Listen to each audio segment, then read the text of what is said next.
So at one point in one of the restaurants, I was doing a lot of event planning. It was this lady there. Her name was Miss Shonda. I loved her to death. She was one of my favorite guests. She had an event one weekend. I worked the event personally. I know that everything went well, but I still followed up with her to make sure that everything was good. She said that she was really pleased. So one day during the following week, I come in and the GM's like, hey, you know the lady that you just had the party for? Well, she just called not too long ago and she said that she was upset about a couple of things that happened during the party. She told me what went wrong. I told her I was going to refund her for the couple of the dinners, but the card that she gave me wasn't the card that was on file. So I wanted to see if you could go ahead and you can follow up with her. So I'm like, what? Like, that's impossible. It's not impossible, but it's impossible because I know this lady. If there was an issue, she would have wanted me to handle it right then and there. And I spoke to her and confirmed that everything went well for her. She said yes. In fact, she was going to book another party.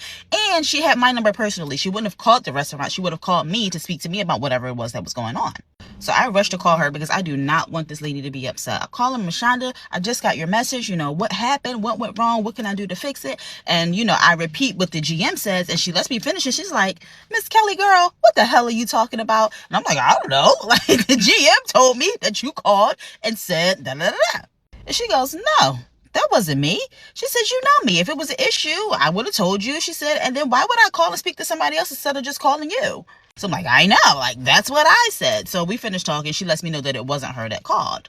So I tell the GM and he's like, well, that's exactly who the person said that they were on the phone. So I'm like, well, I just spoke to her. She said she was fine, so I'm not going to worry about it. A couple days later, a lady calls, wants to speak to a manager. I get on the phone and she's like a little hostile. She's like, hey, I called and I spoke to some man the other day. I told him that I wasn't satisfied with my party and he told me that he will be refunding me. I checked my card. It's still not there. I want to know when it's going to be there. Clearly, at this point, I could be talking to anybody, so I have to ask her for basic event details so that I can know how to move forward. When I ask her name, she says it's Shonda Blank. So I'm like, bro, there's no way that this is her.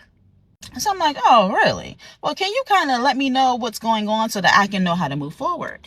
And she starts to explain what the issue was. And as soon as she starts telling me what the problem is, I know exactly who it is. It was a guest that came about 45 minutes to an hour late, brought her 3 children that weren't invited. So, of course, we didn't have enough seats. We had to make it work. And they had to wait for their food. I know exactly who this is. So she finishes up and she's like, when I spoke to the guy, he told me that that never should have happened, that he was going to refund me for the party because that was just an embarrassment to all of my guests. It put everybody behind. Like, she's just making up a whole bunch of stuff.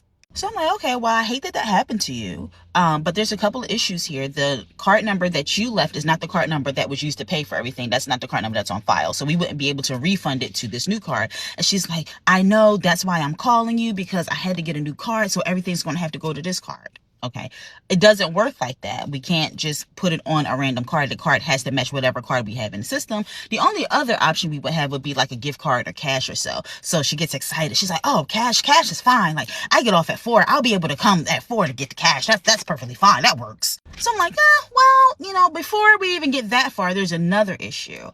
Said, I just want to be sure that I'm speaking to Shonda Blank. And she's like, yeah, I told you what my name is. What, you don't think I know who I am? What, you need ID? You need to see ID?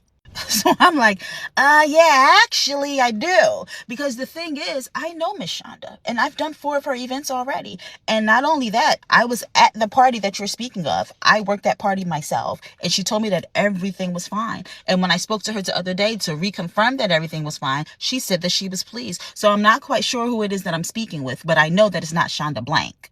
And she's like, oh, well, no, she told me to call on behalf of her. I'm just calling on behalf of her because, you know, I was really upset and she was upset that I was upset. So she wanted to see if there was something y'all could do for me. So I said, okay, well, I'll tell you what. Since you're calling me on behalf of her, I'll just, you know, cut out the middleman and I'll just reach out to her directly. So if you just give me your name, you know, I'll just let her know everything that's going on. And then hopefully you two can work something out.